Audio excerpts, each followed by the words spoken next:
bagi teman-teman yang ingin melakukan analisis data dari artikel-artikel yang ada di Scopus.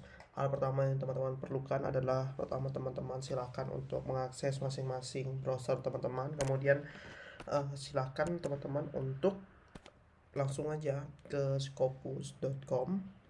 Nah, di scopus.com sendiri nanti itu akan menghadirkan berbagai macam gitu ya paper-paper yang bisa teman-teman analisis. Nah, yang pertama yang perlu teman-teman lakukan adalah di sini kita langsung aja bisa melakukan pencarian. Misalnya teman-teman mau melakukan pencarian apa? Contohnya itu PBL atau Problem Based Learning. Kalau teman-teman mencari seperti ini, maka akan dapatkan banyak keyword secara umum. Nah, kita bisa menggunakan keyword yang kompleks. Kalau hanya ingin mencari secara umum, tidak masalah seperti ini. Bisa seperti ini, teman-teman bisa memberikan istilah setelah yang pertama. Misalnya, saya ingin mencari PBL. Apa sih sebenarnya yang saya maksud dari PBL ini? Nah, maka boleh teman-teman gunakan kata or atau kata hubung ini sebagai bentuk gitu ya untuk perhubungan atau gitu ya atau dari problem based learning gitu yang kita mau cari. Nah, kemudian di sisi sini teman-teman itu kira-kira ingin fokusnya kemana? Kalau teman-teman mau cari author, misalnya menggunakan nama author, silakan teman-teman masukkan nama author, kemudian bisa juga first author, kemudian source title, article title, abstract keyword, application name, application site. Nah, di sini kalau misalnya kita mau cari segala bentuk file, bisa ke all file. Kemudian nanti teman-teman langsung saja search. Nah, kalau lebih mau kompleks lagi, teman-teman bisa tambahkan di sini di bagian bawah sini ada add search file atau penambahan pada search. Teman-teman bisa juga untuk menambahkan di situ. Tapi saya sini mau pakai satu saja karena saya tidak melakukan secara rinci. Nah, itu bisa menambahkan sampai beberapa tingkatan sampai terperinci gitu agar hasil yang teman-teman dapatkan itu lebih baik. Nah, kalau misalnya tadi di sini itu untuk rentangnya. Kira-kira dari rentang tahun berapa teman-teman ingin melihatnya? Misalnya kita menggunakan dari tahun 1960 sampai berapa? 2025 boleh gitu kan. Kemudian ini kira-kira tuh untuk anytime-nya itu mau berapa gitu. Bisa in the last 7 hari ataupun yang lain sebagainya. Nah, kalau mau tambahkan ini ya bisa juga tadi kita remove aja secara umum saja karena nanti ada filter di sebelah kiri yang bisa teman-teman manfaatkan. Langsung saja klik search, nanti otomatis akan masuk ke pencarian. Nah, di sini ada beberapa yang dapat teman-teman lihat. Pertama, itu di sini ada dokumen, ada preprint, ini masih beta. Jadi di sini kita tuh langsung bisa untuk membuka artikel dari Scopus gitu. Artikel ataupun paper gitu. Nah, misalnya ini ada paper tentang ini treatment di United States. Ya, teman-teman masih bisa lihat lah untuk keywordnya sampai ke lain metodenya dan lain sebagainya. Nah, kita masuk lagi tadi kita ke dokumen. Di sini yang penting teman-teman kira-kira itu penelitiannya mau dari tahun berapa gitu. Bisa misalnya 5 tahun terakhir berarti 2020 sampai 2025. Di sini 2026, 2025 aja. Kemudian klik di sini, kemudian untuk author name-nya kalau teman-teman mau cari kira-kira dari siapa gitu. Boleh saja gitu kan. Untuk subjek areanya teman-teman itu fokusnya di mana. Kalau misalnya kita maunya di social science, boleh nanti diklik di social science, kemudian tipe dokumennya apa. Di sini saya hanya ingin artikel. Kalau misal teman-teman yang lainnya juga boleh gitu. Kemudian source title-nya kira-kira teman-teman mau apa. Untuk source title-nya bisa Journal of Week, PC, Conference Series dan lain sebagainya itu bisa di ini.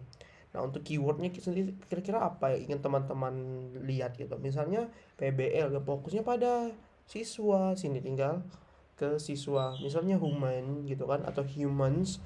Nah, misalnya itu pada sebagian orang, untuk orang ataupun kepada sekelompok orang gitu. Nah, di sini student aja gitu yang lebih umumnya. Untuk application-nya teman-teman bisa lihat di sini kira-kira yang mana. Ternyata di sini kalau untuk membahas tentang PBL itu paling banyak dari Universitas Negeri Malang. Wah, dari Indonesia ini. Diikuti oleh dari Netherlands Environment Assessment Agency sebanyak 617. Ternyata untuk PBL ini paling banyak aplikasinya itu dari Universitas Negeri Malang. Ya, kemudian ya ada kampus kita gitu ya, Universitas Negeri Yogyakarta. Di sini juga ada banyak. Kemudian ada Universitas Pendidikan Indonesia. Ya, ternyata banyak juga gitu ya paper-paper Scopus gitu ya dari Indonesia. Kemudian untuk linguisnya kita mau apa? Sini Inggris gitu, boleh. Dan ini yang penting teman-teman. Teman-teman itu kira-kira maunya bagaimana? Untuk mungkin mau lihat abstrak saja boleh gitu kan, tapi kalau mau lihat full text, sini kita centang yang all open access. Artinya yang segala bentuk artikel yang open access. Nanti kita langsung bisa klik di limit tuh. Nanti kita limit saja untuk kita kasih limitasi gitu kan. Ada berapa kira-kira untuk dokumennya? Ada 715 dan ini teman-teman langsung bisa untuk melihatnya. Misalnya di sini kita klik saja untuk salah satu artikelnya. Kemudian nanti tinggal klik view PDF. Nanti akan membuka PDF-nya sendiri gitu. Ternyata masih perlu diklik lagi gitu kan. Tiga tempat. Tiga tempat teman-teman. Nah, ini are you robot gitu kan. Nah, mungkin IP saya teracak sebagai robot gitu karena ya ini gunakan IP universitas, mungkin hanya bisa digunakan gitu di universitas. Ya kalau kayak gini tidak masalah gitu teman-teman. Teman-teman bisa cari lagi yang lain atau bisa salin dari tautan. Kemudian karena ini open access boleh buka di salah satu akun, dipastekan saja misalnya di sini. Ya ini juga sama. Saya juga kurang tahu. Dan boleh saja untuk cari artikel lainnya yang bisa dibuka tentunya. Karena artikel ini ternyata tidak bisa untuk dibuka. Atau bisa klik download di sini. Misalnya sini kita klik download. Ini harus di Google Chrome ternyata. Ya mungkin permasalahannya di situ. Kita coba lagi beberapa artikel. Nah, ini kita mau tadi lihat. Nah, ini juga tidak bisa. Coba untuk ini. Ya, mungkin akun saya bermasalah. Tapi kalau teman-teman yang lain boleh dicoba saja. Nah, itu tadi untuk bagiannya. Nah, kemudian kalau misalnya kita mau melakukan bibliometri, ini di sini juga ada disediakan untuk analisis langsung dari Scopus. Klik aja di sini di bagian ini tadi.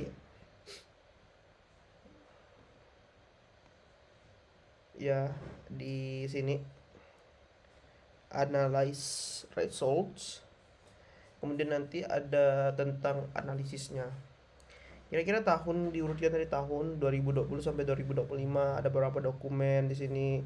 Ada 107 dokumen ketika 2025, paling banyak itu di tahun berapa? Teman-teman bisa lihat di sini, ini di tahun 2023, kemudian menurun pada 2024, kemudian 2025. Ini kita bisa untuk melihat tren untuk penelitian ini. Kemudian itu ada dokumen dari berbagai sumbernya. Di sini kita bisa lihat teman-teman kira-kira tuh dari jurnal mana saja. Misalnya ini dari International Journal Engineering Technology in the Learning, kemudian ada dari juga BMZ dan lain sebagainya. Di sini juga bisa lihat dari berbagai aplikasi lainnya. Adapun ini kalau untuk dokumen dan subjek areanya itu misalnya social science itu ada banyak, ada sekitar mendominasi yaitu 52%, ada engineering, ada computer science, ada biochemistry dan lain sebagainya untuk penggunaan materi ini. Nah, seperti itu saja untuk pembahasannya. Terima kasih.